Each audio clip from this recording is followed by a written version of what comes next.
Bale, Laia, zertan lagunduko die gazteei aktibatu tailerrak?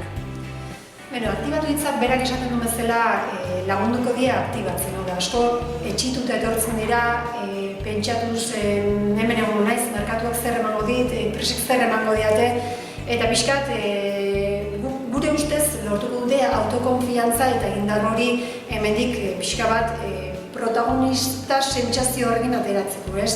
Azken batean, guk pentsatzen dugu errealitatea beraiek provokatu behar dutela, ezin direla etxoenean zer etortzen zaidan, eta pixka bat, batez ere uste dugu aktibazio hortik etorriko zaiela. Era berean, hemen experimentatzen dira gauzak bizitzen dira, eta ariketa desente, dinamika desente egiten dira, eta horiekin gure nahia da beraiek ere hainbat erraminta izatea, bere momentuan, enpresa batean edo lan munduan egon behar direnean, edo enpresa bat sortu behar duten momentuan, edo ezin dela kontestua ere, beraiek ez dakit erraminta horiek erabili, baina gutxienez ausardia izan horiek erabiltzeko eta ikusteko